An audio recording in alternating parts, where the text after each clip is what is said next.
But is there a company involved? So this is an executive order, as you said, that deals with the ticket reselling business. It doesn't matter your politics. First off, thank you, Mr. President, because this has happened at lightning speed. I know you put, I want to make sure Alina Haba gets her credit too, because I know she worked very hard on this, but thank you for making this happen so quick. Anyone who's bought a concert ticket in the last decade, maybe 20 years, no matter what your politics are, knows that it's a conundrum. You buy a ticket for $100, by the time you check out, it's $170. You don't know what you can charge for it, but more importantly, these bots. You know, they come in to get all the good tickets to your favorite shows you want to go to, and then they're relisted immediately for sometimes a 400 or 500% markup. And the artists don't see any of that money. And, you know, ultimately, I think this is a great first step.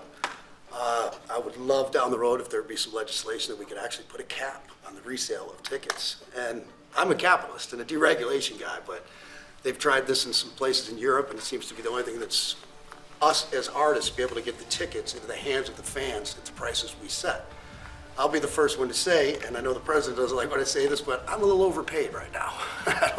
It's kind of ridiculous. I would rather be, you know, a hero to working class people and have them be able to come attend my shows and give them a fair ticket price. I can't control that right now, so hopefully this is a step to really be able to make that happen. I know a lot of artists and a lot of fans who love concerts and music are going to be very appreciative of you taking this And I action, think sir. Bob is more interested in the fans and the people that are having to pay crazy prices than he is the artist.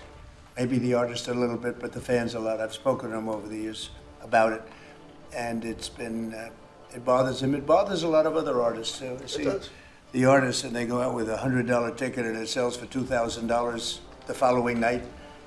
And they seem to be able to sweep up the best locations too, which is pretty amazing. So They've only enforced that Box Act one time, I believe. Yeah. A couple years ago in New York City, I think we got a couple $1 million fine. And that's the only time they've enforced that act. And who's the primary culprit? Who sells these tickets? It's the scalpers. It's these bots go in, and they're automated, so you're in. But is there a company involved?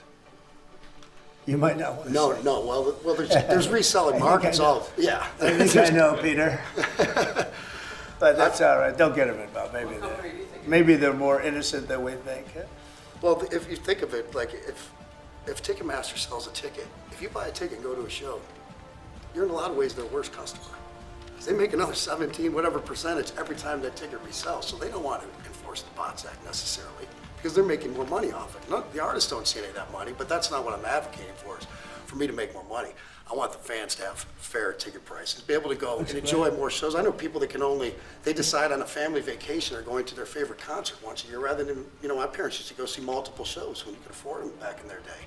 And I'd like to take my ticket prices lower, but if I set my ticket prices low, these bots immediately eat them up and they resell for hundreds of dollars more, and I'm just making these bad actors rich.